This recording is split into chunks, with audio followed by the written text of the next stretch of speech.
चरित्रटी होछि गांधार राज्यर राजकुमार शकुनींकर। यह होछि अपरिहार्य विनाशर निज मन भितर थिबा धर्म अधर्मर संघर्ष एवं प्रतिशोधर एक जटिल गाथा।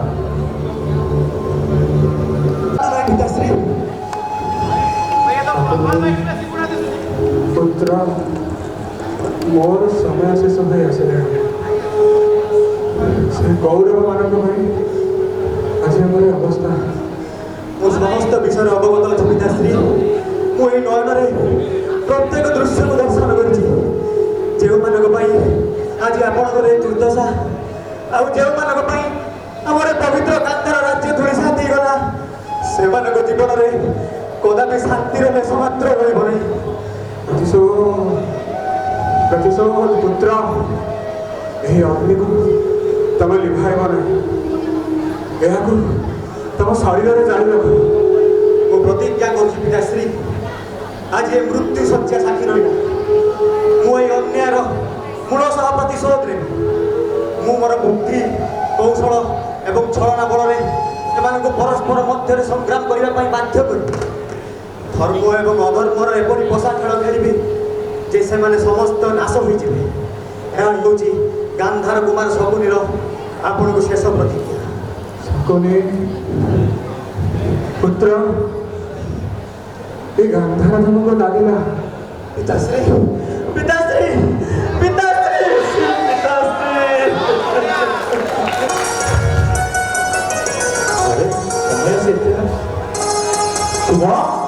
गौरी अरे कुआड़े गल सब अरे एपटे ना पूजाटा सारे से फिल्ड विजिट जा बुझिल अनन्या ए ओडिशा में केते खाती मत देखा करी लोक लाइन लगाते हेले मो पिला दीटा मत जमार खातिर करना। अरे अंकल सेमती किछि नाही आपण को डाउन टू अर्थ रखिबा पे से माने आपण को कथा सुना नहले आपण को गर्व हे जीवानी। बुझिलु अनन्या तू भी शास्त्र में मजा उड़ा हला बुझिलु तते मो पुओ सा बा करबिनी तते मो बहू भी करबिनी जा। अरे अरे अंकल आपण तो रागी गले मो तो निरीह मजाक ते करूथि कोने निरीह छाड़ा आपण पूरा प्रेम को छाड़े देबे आपण को एते निष्ठुर ना लमा हल्ला तू जितलु हला तू ये मो पुओ को बा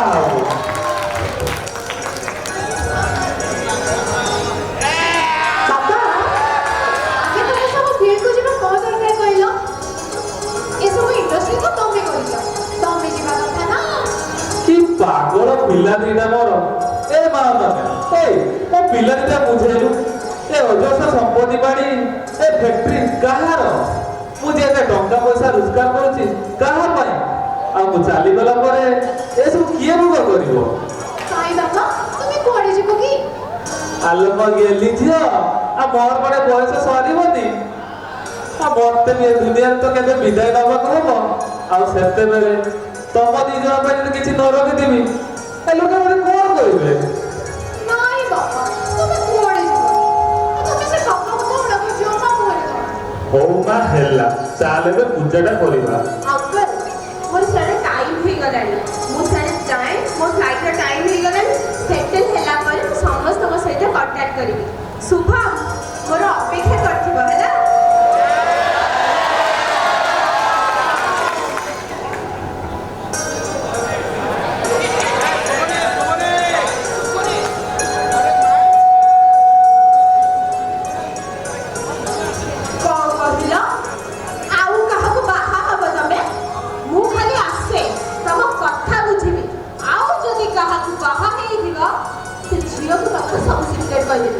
जोड़ा अंकल जी जानना अंकल देखो चलते हाँ अंकल वो चले लेट रेडी ठीक है अम्मा हम जल पूजा करिया चलो सुजी बोला ओहो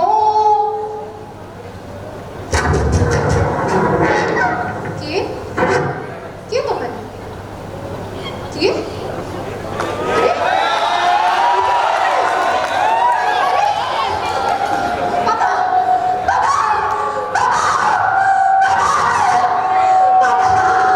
गौरी गौरी मत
ବ୍ୟସ୍ତ ହୁଅନି ତୋର ଜୀବନ ଯାକ ଆଉ କିଛି ଚାଖିବାକୁ ମିଳିବନି।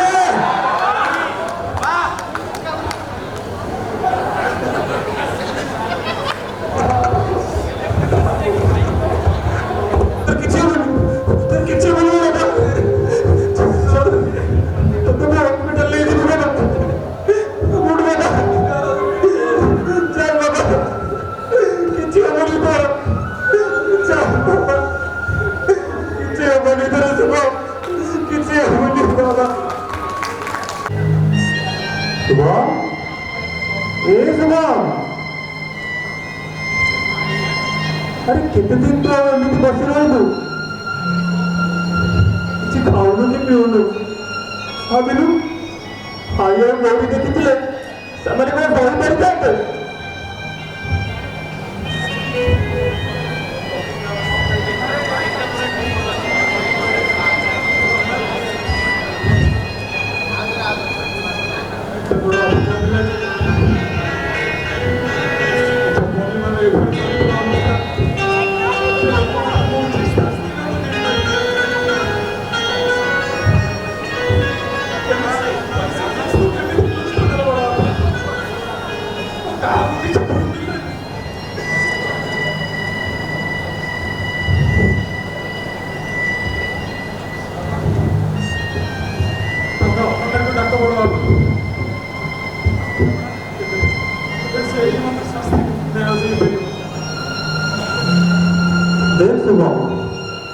अनुदे सहित मोर किसी कंटाक्ट हो पारा ना आते किए कहले तो अगाध बोली आम मोर तो कहीं नुह अरे दु बड़ा तो निज रक्तर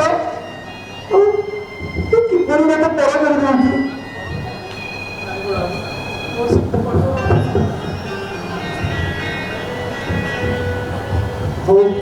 तू छाड़ बाबा तू सेमती के भावी तू भी दुष्मंत और दुर्जन पर मोर गोटे पुओ आउ बाकी रहा से हत्याकारी को धरवा कथा तू व्यस्त बनी शुभ पुलिस सीना गोटे अभियुक्त को धरी केस टी क्लोज करदेला किंतु मु मोर सब कंटाक्ट यूज करी से धरवा आरंभ कर देछि आ खूब शीघ्र आमे ताको शास्ति दबा हेले ओ बाबा डबा तू कौन निजे खाई दे जाएगी तो ये अवस्था में देखी पारूनी पुओ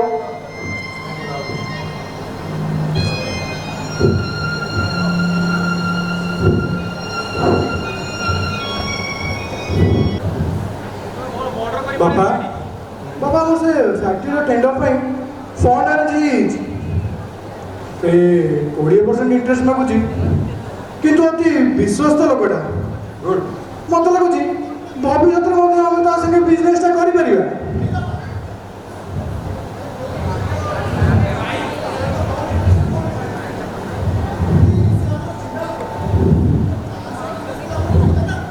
दुष्मंत तू आम बिजनेस विषय कौन जानछु जो लोकटा 20 वर्ष धरी आम ठकी आउतला आम को सब लोग ठकी आसीबे ना कौन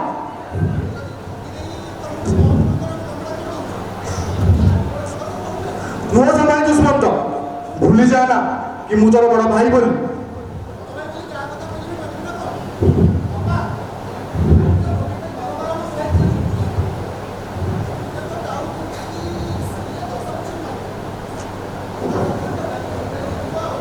କ'ଣ କହିଲୁ?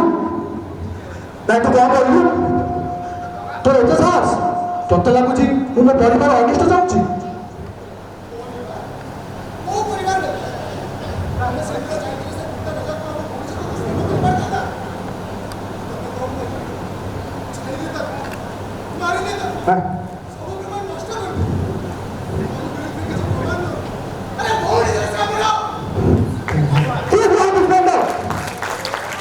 ରାଗରେ ରାଗରେ ତୁ କ'ଣ କହୁଛୁ କିଛି ଜାଣିପାରୁଛୁ?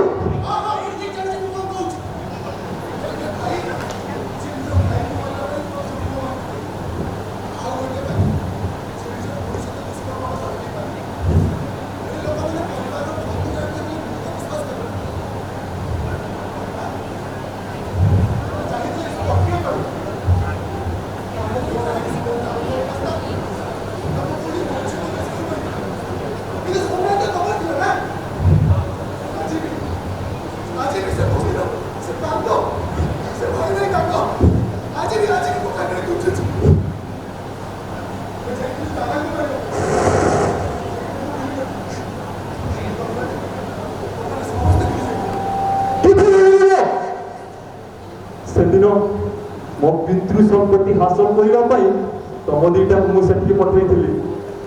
ଆଉ ସେଥିରେ ଯଦି ଦିଟା ଜୀବନ ବଳି ପଡ଼ିଲା ତେବେ ମତେ କିଛି ଫରକ ପଡ଼େନି। ଆରେ ମୁଁ ସାମାନ୍ୟ ଅଶିକ୍ଷିତ ଥିଲି ବୋଲି ମୋ ବାପା କ'ଣ କଲେ?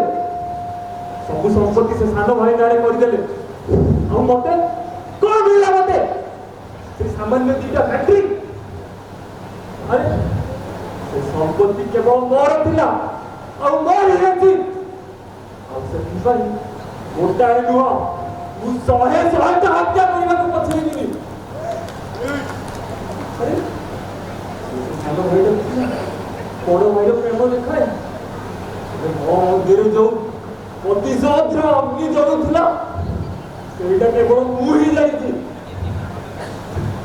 ଆଉ ସେ ସାନ ଭାଇ ସେ ମୂର୍ଖଟା ମୋର ପ୍ରେମକୁ ହାତ ଭାବିଟା ଉଇଲେ କ'ଣ ଲେଖିଦେଇଥିଲା ଜାଣିଛୁ? କ'ଣ ଲେଖିଥିଲା ବାପା? ସେ ମୂର୍ଖ ଲେଖିଦେଇ ଯାଇଥିଲା ତାର ମୃତ୍ୟୁ ପରେ ସବୁ ସମ୍ପତ୍ତିର ମାଲିକ ମୁଁ ହେଇଯିବି। କିନ୍ତୁ ସେ ସମ୍ପୂର୍ଣ୍ଣ ମୂର୍ଖ ନଥିଲା। ସେ ମଧ୍ୟ ଏଇଆ ଲେଖିଦେଇ ଯାଇଥିଲା ତାର ଅନ୍ତେ ତାର ସେ ପିଲା ଦିଟାର ମୃତ୍ୟୁ ଘଟିଛି ସବୁ ସମ୍ପତ୍ତି ସେ ଅନାଥ ଆଶ୍ରମକୁ ଦାନ କରିଦେବ। ଆରେ ସେଥିପାଇଁ ମୁଁ ଚାହିଁକି ବି ସେ ପିଲା ଦିଟାକୁ ମାରିପାରିଲିନି। କିନ୍ତୁ ସେ ଅନ୍ଧ ଯୁଗ ସେ ଏବେ ଆମର କିଛି କରିପାରିବନି। କିଛି ଦିନ ମଧ୍ୟରେ ମୁଁ ବି ତାକୁ ପାଗଳ କରିଦେବି। ତାପରେ ସବୁ ସମ୍ପତ୍ତିର ମାଲିକ ମୁଁ ହେଇଯିବି। ଆଉ ସେ ସମ୍ପତ୍ତିକୁ ତମ ଦି ଜଣଙ୍କ ମଧ୍ୟରେ ଭାଗ କରି ମୁଁ ସ୍ୱର୍ଗ ପ୍ରାପ୍ତି କରିବି। ମୁଁ ସ୍ୱର୍ଗ ପ୍ରାପ୍ତି କରିବି। କ'ଣ ତାଙ୍କ ଏଇ କୁକର୍ମର କିଛି ବି ଭଲ ନାହିଁ ପ୍ରଭୁ।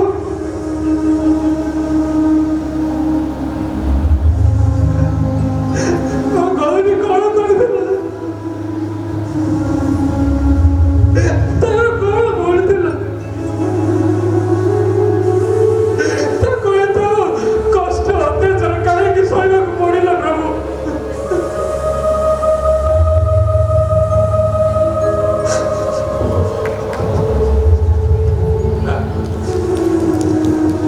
ମୁଁ ସେମାନଙ୍କୁ କ୍ଷମା କରିବି। ସେମାନଙ୍କ ପରିବାର ନଷ୍ଟ କରିଦେଲାଣି। ମୁଁ ତାଙ୍କ ପରିବାରକୁ ଛାରଖାର କରିଦେବି।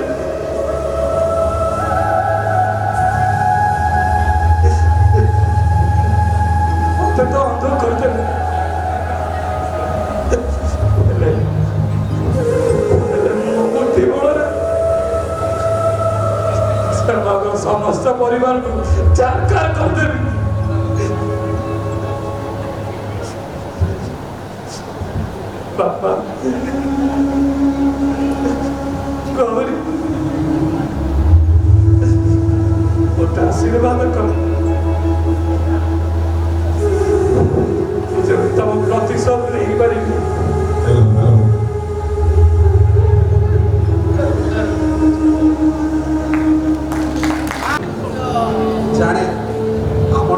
ତର୍କ ଖେଳାଏ। ଆଜି ଯୁଦ୍ଧର ତୃତୀୟ ଦିନର ସମାପ୍ତି ଘଟିଛି, କିନ୍ତୁ ସନ୍ଧ୍ୟାକାଳରୁ ଆପଣଙ୍କର ଚିନ୍ତା ବଢ଼ିଥିବା ପରି ମନେ ହେଉଛି।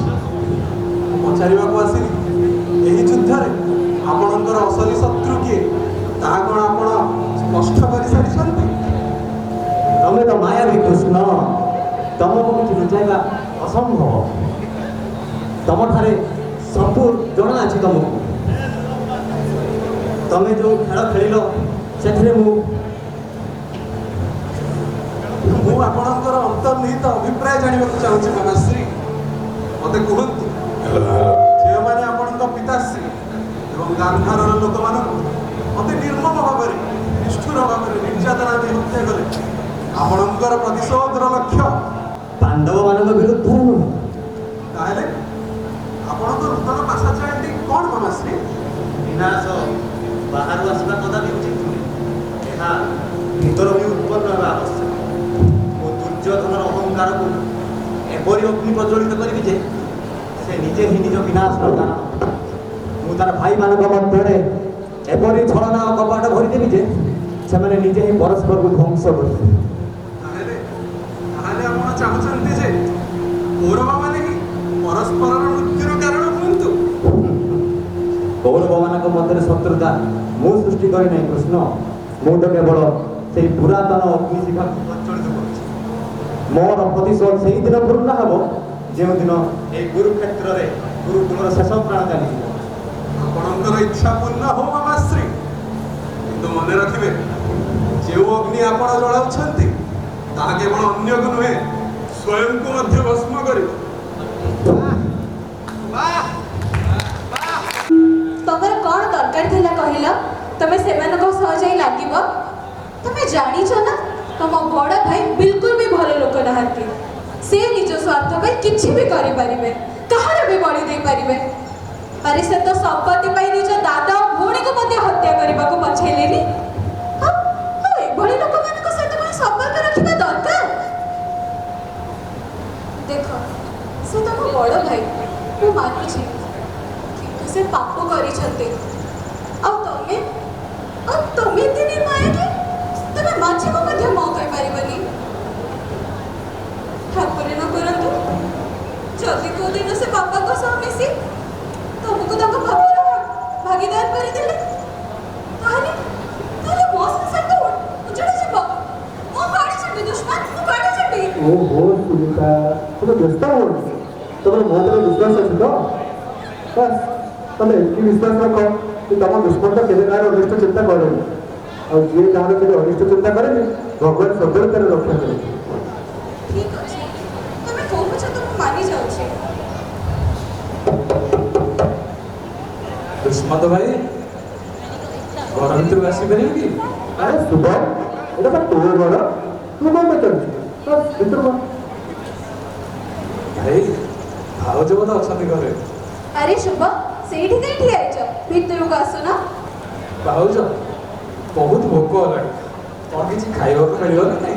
ହଉ ଠିକ ଅଛି, ତମେ ଦି ଭାଇ ମିଶି କଥା ହୁଅ, ମୁଁ ଯାଇ ଖାଇବା ବନେଇଦେବି। ଆଚ୍ଛା ଜଲ୍ଦି ଖାଇଦବ, ସମସ୍ତଙ୍କୁ ବହୁତ ଭୋକ ହେଲାଣି। ହଁ ଭାଉଜ। ଶୁଭ, ଆ ଭିତରକୁ ଆ।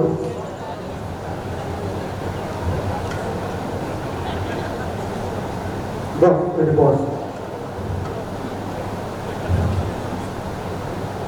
ଆଉ ଶୁଭ, କହ, ମତେ କ'ଣ କହୁଥିଲୁ କି?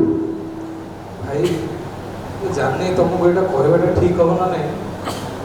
ଦେଖନ୍ତୁ, କିନ୍ତୁ ମୁଁ ତମ ଦି ଭାଇ ଭିତରେ କିଛି ଫାଟ ସୃଷ୍ଟି କରିବାକୁ ଚାହାନ୍ତି, କିନ୍ତୁ ମତେ ଲାଗିଲା ଏଇ କଥାଟା ତମର ଜାଣିବା ନିହାତି ଦରକାର।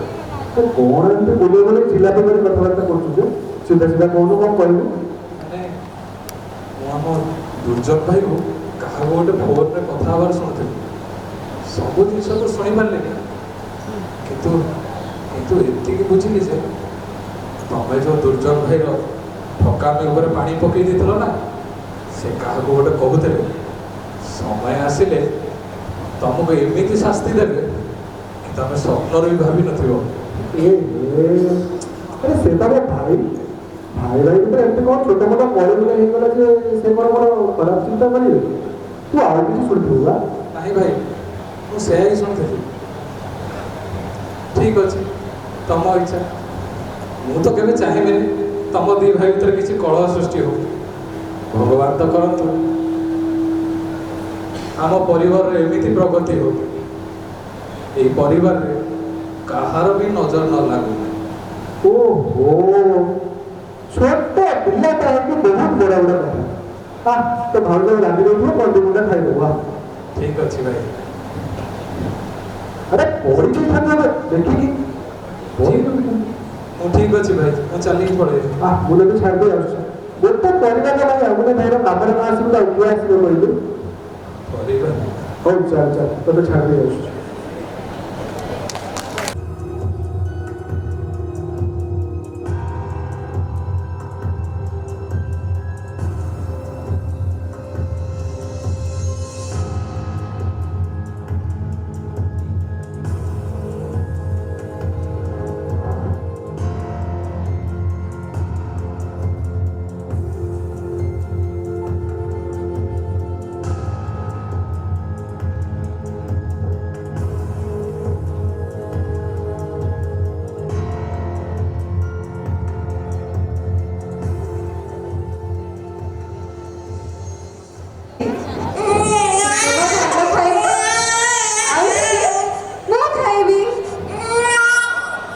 ना ना कहाँ देने बाबा, बस और लास्ट चम्मच, शाबाश बाबा। ए बाबा कौन है रे तोरा? ए बाबा तू आखी कहीं खोलू तू दुश्मन। ए बाबा मैं धन डबा टिके आखी खोली दे रे। ए बाबा मैं कौन करीबी? ए बाबा मैं सुनने डबा टिके आखी खोली दे दुश्मन। देखो ना मुझे बिल्कुल भी आखी खोलूनी। ए बाबा दुश्मन।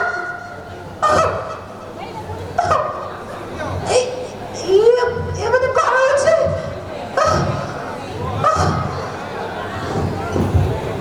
सुनीता, सुनीता,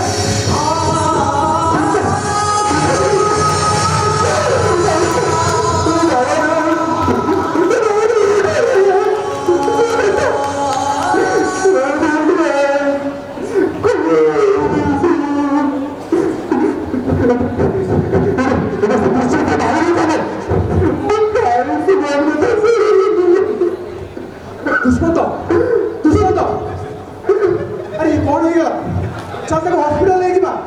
अरे चल किसी होनी रे, किसी होनी हॉस्पिटल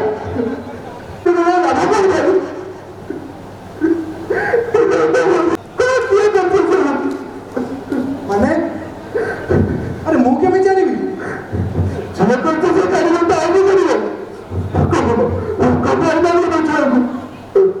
और तू पागल हो ना कौन मुंह आई थी समाज को मारे। चुप कर देना, एकदम चुप।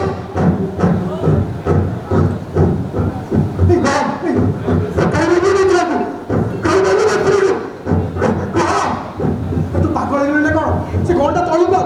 अरे ट्रिगर तो दबी जीवो।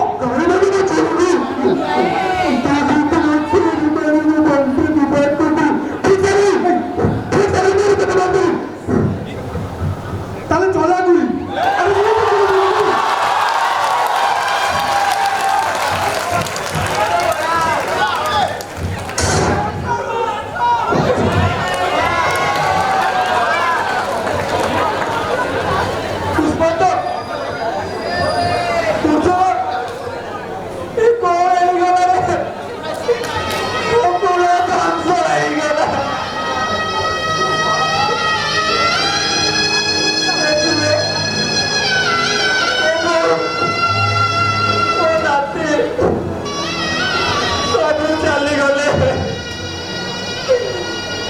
भगवान तमे एते निर्भर किपरि हेल्प पारिल किपरि हेल्प भगवान तमे माने मो बापा और भौणी को मारिला बेले से भगवान निष्ठुर होई तमने एसो तू करिछु तू मो परिवार को छाड़छाड़ कर देइछु तोते छाड़ी बिनु तोते काहे की मारियो छाड़ी दे जाते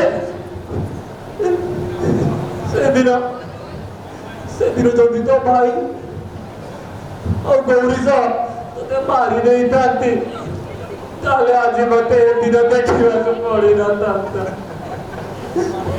ଆରେ ମୋ ବାପା ସବୁ ସମ୍ପତ୍ତି ତୋ ବାପା ନାଁରେ କରିଦେଇଥିଲେ ଆଉ ମୁଁ ବଡ ପୁଅ ଏଇ ମଧ୍ୟ ଗୋଟେ ଗରିବ ଭଳି ଚଳୁଥିଲି। ଆଉ ଯେବେ ମତେ ମୌକା ମିଳିଲା କଣ ପାଇଁ ମୁଁ ପଇସା ନଉଠି ଏ ସବୁ ସମ୍ପତ୍ତି ମୋର ଥିଲା ଆଉ ଏବେ କାହା ପାଇଁ ଲୋଣିବି ସେ ସମ୍ପତ୍ତି ସବୁ ତ ଚାଲିଗଲେ। ତୋତେ ଛାଡ଼ିବିନି ମୁଁ ତୋତେ ଛାଡ଼ିବିନି ମୁଁ ତୋତେ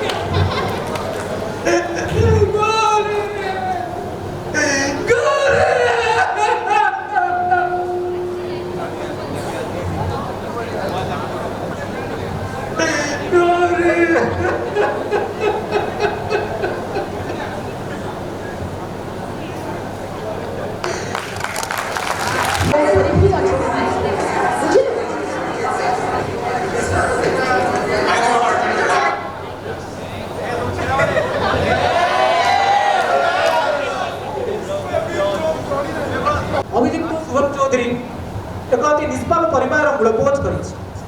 ସେ ପରିବାରର ପ୍ରତ୍ୟେକ ଲୋକକୁ ସେ ଅତି ନିର୍ମମ ଭାବେ ହତ୍ୟା କରିଛି।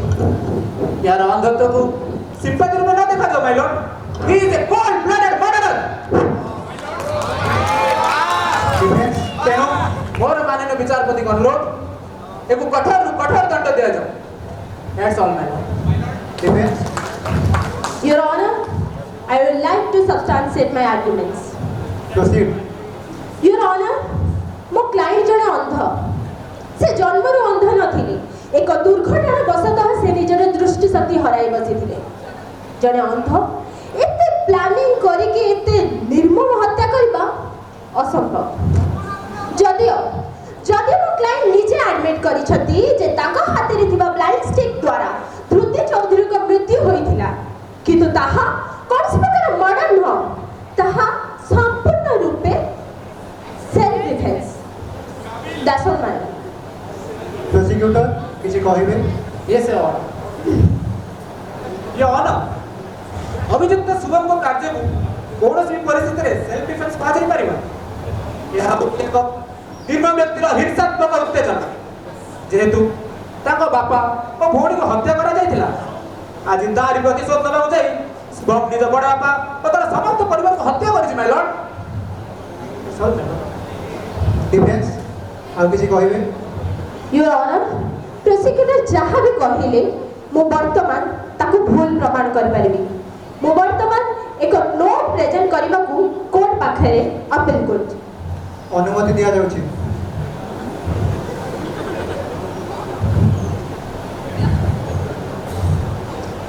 ଏହି ନୋଟ୍ଟି ହେଉଛି ଧୃତି ଚୌଧୁରୀଙ୍କ ସାନ ବୋହୂ ସୁନିତାଙ୍କ ସୁଇସାଇଡ୍ ନୋଟ୍। ଏଥିରେ ସେ ସ୍ପଷ୍ଟ ଭାବରେ ମେନସନ୍ କରିଛନ୍ତି ସେ ତାଙ୍କ ଶ୍ୱଶୁର, ତାଙ୍କ ଦେଢ଼ଶୁର ଏବଂ ସ୍ୱାମୀଙ୍କ ଅପରାଧ ବିଷୟରେ ସମ୍ପୂର୍ଣ୍ଣ ରୂପେ ଅବଗତ ଥିଲେ। ସେଥିପାଇଁ ସେ ନିଜ ସ୍ୱାମୀଙ୍କୁ ମଧ୍ୟ କ୍ଷମା କରିପାରୁନଥିଲେ। ଏଥିପାଇଁ ତାଙ୍କୁ ଅତ୍ୟନ୍ତ ମାନସିକ ଭାରସାମ୍ୟ କରିବାକୁ ପଡ଼ିଲା। ଶେଷରେ ସେ ଆଉ ସହିପାରିନଥିଲେ। ଏହି ବୋଟଲରେ ଥିବା ସିଆନାଇଡ୍କୁ ପ୍ରଥମେ ନିଜ ଖାଦ୍ୟରେ ମିଶାଇ ନିଜ ଶିଶୁକୁ ଖୁଆଇଥିଲେ ଏବଂ ପରବର୍ତ୍ତୀ ସମୟରେ ନିଜେ ଖାଇ ଆତ୍ମହତ୍ୟା କରିଥିଲେ।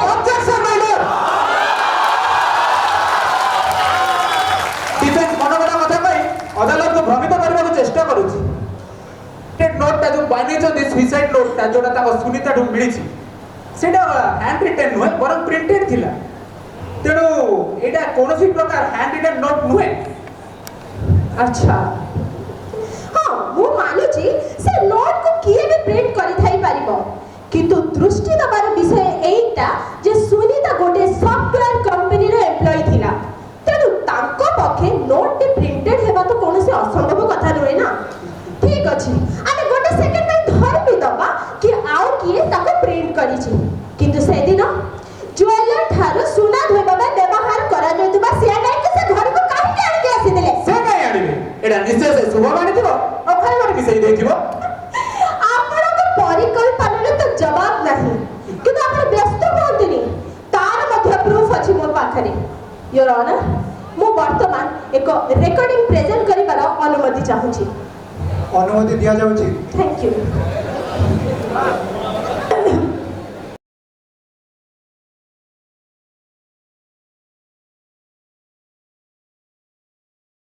डिफेन्स करिबे कि नहीं? सेहिपरि मो क्लाइंट ऊपर हेउथिबा आक्रमणरू से निजको रक्षा करिबा पाई बाडीटिको उठाई दिला। सेही समय ताको सामना को चली आसीथिला ध्रुवी चौधरी। हां, दुर्भाग्यवशतः सेही बाडीटी ताको छातीरे पसी जाइथिला। पसी जाइथिला? मिस अनन्या, बाडीटा छातीरे थिबा सीधा हार्ट को भेद करी, जोटा सामान्य बଳରେ असंभव। It's not an accident, it's a pre plan murder. Your honour, गोटे सक्षम व्यक्ति ठारू बेसी बल प्रयोग करिथाय गोटे अंध व्यक्ति, कारण ताको जणा न थाए ता ऊपर हेउथिबा अटैकर तीव्रता केते। जेहेतु मो क्लाइंट जणे अंध, ताको जणा नथिला ताको ऊपर हेउथिबा आक्रमणर तीव्रता केते थिबो। सेतपय से निजर समस्त बल प्रयोग करे बाडीटिको टेकी देइथिले एवं सेई टेकी देबा समय रे छाती रे भेद करिथिला ध्रुवी चौधरींकर। एहा कौनसी प्री प्लान मर्डर हुए, यह संपूर्ण कोइंसिडेंस। अरे मैडम, एक अदालत कोइंसिडेंस पर विश्वास करेनी, ताको प्रमाण दरकार हो, प्रमाण। योर ऑनर, प्रमाण अछि। मु वर्तमान एक ऑडियो रिकॉर्डिंग आपनको प्रेजेंट करिबार अनुमति चाहूची। Objection my lord, defence recording रो जे आगामी सूचना नै नथिले, किंतु योर ऑनर एटा बहुत इंपोर्टेंट, चाहे पूरा पूरा केस रे दिके परिवर्तन हो।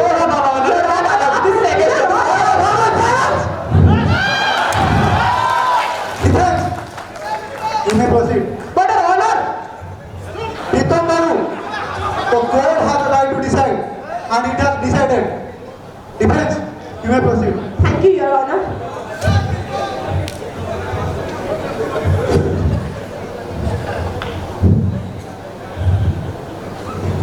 ସେଦିନ ତୋ ବାପା ଆଉ ଭଉଣୀ ସହ ତୋତେ ବି ମାରି ଦେଇଥିଲେ, ଆଜି ଆମର ଏ ଅବସ୍ଥା ହେଇନଥାନ୍ତା।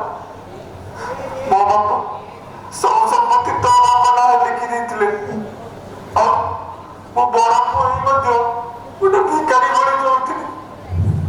ଆଉ ଯେବେ ମତେ ମୌକା ମିଳିଲା, ସେବେ ମୁଁ କାହିଁକି ଫାଇଦା ନ ଉଠେଇଥାନ୍ତି? ସେ ସବୁ ସମ୍ପତ୍ତି ମୋର ଥିଲା, କିନ୍ତୁ ଏବେ ଆଉ କାହା ପାଇଁ ଲୋଡ଼ିବି ସେ ସମ୍ପତ୍ତି?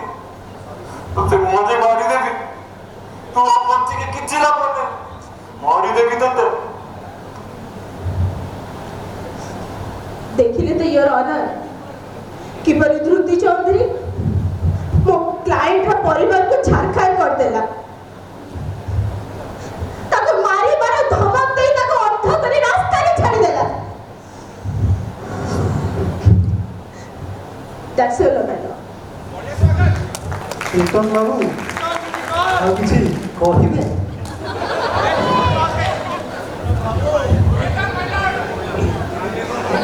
No, Your Honor. Thank you. Before I give my verdict, both side lawyers give a closing statement. Thank you my Lord. এই अदालत सम्मुखରେ ପ୍ରସ୍ତୁତ କରାଯାଇଥିବା ସମସ୍ତ ପ୍ରମାଣ ଗୁଡ଼ିକ କେବଳ ଗୋଟେ ହତ୍ୟା ମାମଲା ନୁହେଁ, ବରଂ ଏକ ସମ୍ପୂର୍ଣ୍ଣ ପରିବାରର ବିନାଶକୁ ଦର୍ଶାଉଛି। ଅଭିଯୁକ୍ତ ଶୁଭମ ଚୌଧୁରୀ ଅନ୍ଧତର ମୁଖାପଛରେ ଲୁଚି ରହିଥିବା ଏକ ସୁସଂଗଠିତ ପ୍ରତିଶୋଧକାରୀ, ଏକ ନିରୀହ ଶିଶୁ ଓ ତାର ସମସ୍ତ ପରିବାରକୁ ନିପାତ କରିଥିବା ଏହି ଅଭିଯୁକ୍ତ ପ୍ରତି କୌଣସି ବି ସିମ୍ପାଥି ଦେଖା ଉଚିତ ନୁହେଁ ମାଇ ଲର୍ଡ। No never. तेणु मोर माननीय विचारपति अनुरोध, यही कोल्ड ब्लडेड मर्डर को आईन अनुଯାୟୀ कठोर कठोर दंड दिया जाऊ, जेमिति कि आगामी दिन में केही भी एमिति अपराध करे साहस न करନ୍ତୁ।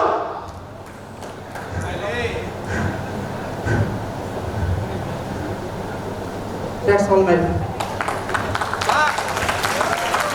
The rest, Your Honor, I leave your honor wisdom and your fine sense of judgment. Thank you. Defense, your closing statement. Your Honor, ପ୍ରୋସିକ୍ୟୁଟରଙ୍କ ଭାବନାତ୍ମକ ଯୁକ୍ତି ଗୁଡ଼ିକୁ ମୁଁ ସମ୍ମାନ ଦେଉଛି କିନ୍ତୁ ଗ୍ରହଣ କରିପାରୁନାହିଁ। ଏହି କୋର୍ଟ ଭାବନା ଉପରେ ନୁହେଁ ବରଂ ଭାରତୀୟ ନ୍ୟାୟ ସଂହିତା ଏବଂ ଲିଗାଲ ଏଭିଡେନ୍ସ ଉପରେ ଜଜ୍ କରିବା ଉଚିତ। କିନ୍ତୁ ସତ୍ୟ ହେଉଛି ଏହି କୋର୍ଟ ଏକ ବିପର୍ଯ୍ୟୟର ବିଚାର କରୁଛି ନା କି ଏକ ଅପରାଧର। ପ୍ରୋସିକ୍ୟୁଟରଙ୍କ ଅନୁସାରେ ଶୁଭଙ୍କୁ ହତ୍ୟାକାରୀ ରୂପରେ ବିବେଚନା କରିବା ଉଚିତ କିନ୍ତୁ ଶୁଭଙ୍କ କାର୍ଯ୍ୟ କୌଣସି କୋଲ୍ଡ ବ୍ଲଡେଡ୍ ମର୍ଡର ନୁହେଁ। ଏହା ସେଲ୍ଫ ଡିଫେନ୍ସର କ୍ଷଣିକ ମାତ୍ର ପ୍ରତିକ୍ରିୟା ଥିଲା। ଧୃତି ଚୌଧୁରୀଙ୍କର ମୃତ୍ୟୁ ମାନୁଛି ଏକ ଦୁଃଖଦ ଘଟଣା ଥିଲା କିନ୍ତୁ ତାହା ଆତ୍ମରକ୍ଷାର ସୀମା ମଧ୍ୟରେ ହୋଇଥିଲା। ଦୁଇଟି ଲୋକଙ୍କ ମଧ୍ୟରେ ହୋଇଥିବା ଝଗଡ଼ା ଯୋଗୁଁ ମୃତ୍ୟୁକୁ ଆଇନ କେବେ ହତ୍ୟା ବୋଲି ମାନେନି। ଏକ ନିର୍ଦ୍ଦୋଷକୁ ଦଣ୍ଡ ଦେବା ଆଇନର ସବୁଠାରୁ ବଡ଼ ବିଫଳତା। ତେଣୁ ମୁଁ ଆପଣଙ୍କୁ ଅନୁରୋଧ କରିବି ଧୃତି ଚୌଧୁରୀଙ୍କ ମୃତ୍ୟୁକୁ ସେଲ୍ଫ ଡିଫେନ୍ସ ଦ୍ୱାରା ହୋଇଥିବା ଏକ ଜଷ୍ଟିଫାଏବଲ୍ ହୋମିସାଇଡ୍ ରୂପେ ଗ୍ରହଣ କରାଯାଉ ଏବଂ ମୋ କ୍ଲାଏଣ୍ଟ ଉପରେ ଲାଗିଥିବା ସବୁ ଅପରାଧକୁ ଖାରଜ କରାଯାଉ। With this, the defense rests its case. Thank you. Silence. Silence, please.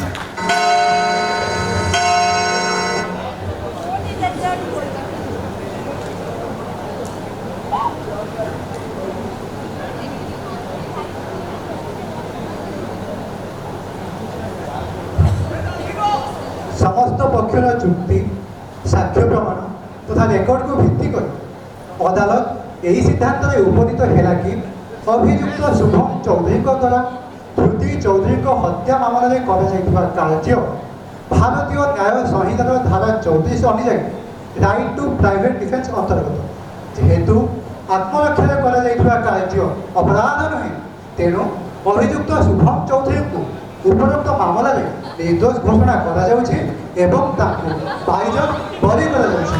The court is unjust. देखो आज आपणकर पासाराम खेल सरी जाइए कौरव वंश वंश पाई आपणकर प्रतिशोध आज पूर्ण हो जो लोक मैंने आपणकर परिवार को साक्षात कले से आज ना हृदय प्रकार आनंद शांति आनंद हाँ माधव प्रतिशोध आनंद मुझे मो पिताश्री को देख वचन रक्षा करी मुझे शांति मरी पारि मुझे राजद्रोही नुहे जाने ना किंतु मुझे महापापी तुम्हें जदि पापर स्वीकार करुच ताहले तुम्हें से पाप पर मुक्ति मांगा उचित। तुम्हें कौन मुक्ति चाहूच? हाँ माधव मु मुक्ति चाहूँगी मु मोर दंड चाहूँगी माधव मु मोर दंड चाहूँगी मृत्यु मृत्यु केवल मोर भारी बोझ को शेष कर दे पार मु मोर मृत्यु को सदर आमंत्रण करुँच माधव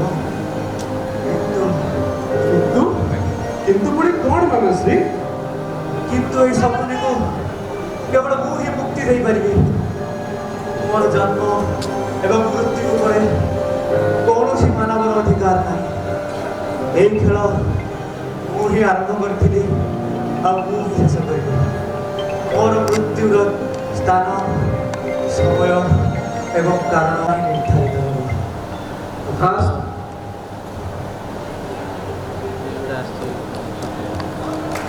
हम शेषर केसटा जीति गले शुभम किंतु गोटे कथा को बुझी पारली से सुइसाइड नोटटा मुझे टाइप करी मु तो केवल से परिवार बहु को मारे चाहूली से कुलदेव को मुझे अनाथ आश्रम छाड़ी दे था से भी मो पर बिना बापा माँ को बंची था जीवन तापर जाई मोर प्रतिशोध पूर्ण होता किंतु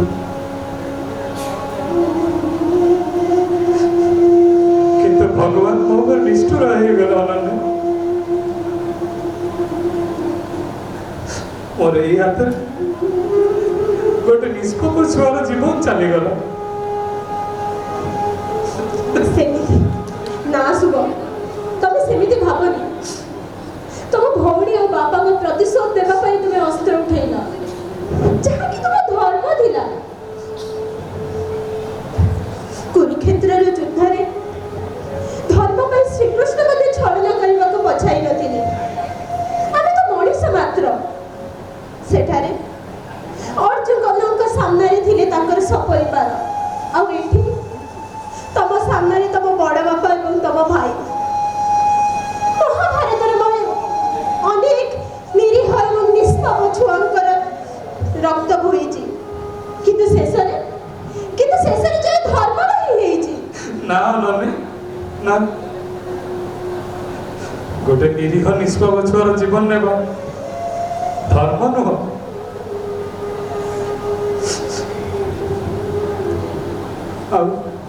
ଆଉ ତମେ ମତେ ଶ୍ରୀକୃଷ୍ଣ ଓ ଅର୍ଜୁନଙ୍କ ସହିତ ତୁଳନା କରନି ଅନନ୍ୟା। ଆରେ ସେମାନେ ମହାନ ଥିଲେ, କିନ୍ତୁ ମୁଁ ଏଇ ମହାଭାରତରେ ଶକୁନି ସାଜିଛି। ନିଜର ପ୍ରତିଶୋଧ ନେବା ପାଇଁ ଗୋଟେ କୂଳକୁ ଧ୍ୱଂସ କରିଦେଲା।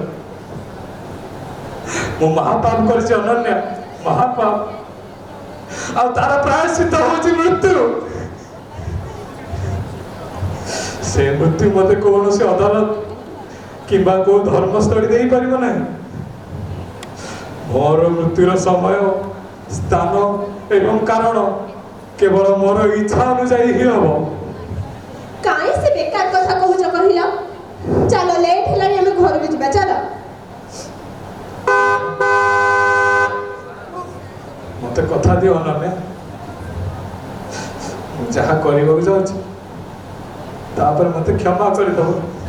ଏତେ ବେକାର କଥା ଗୁଡା କୁହନି। ମୋ ଫୋନ କୋଉଠି ଅଛି, ମୁଁ ଆଣେ, ତାପରେ ଆମେ ଘରକୁ ଯିବା। ତମେ କୁଆଡେ ବି ଯିବନି।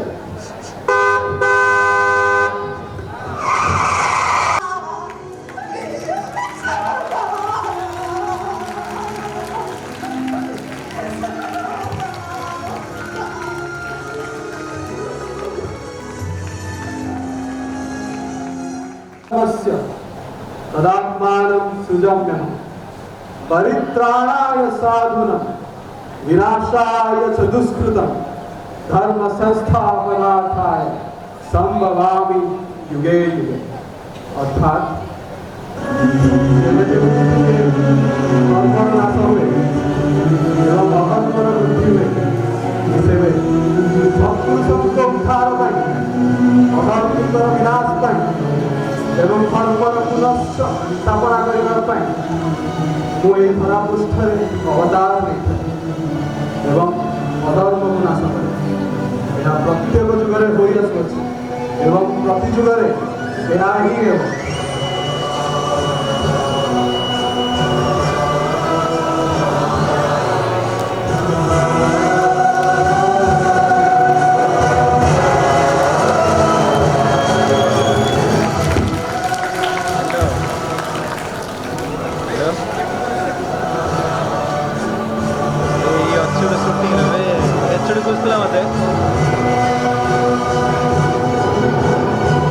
मैम क्या मैम चांदनी मैम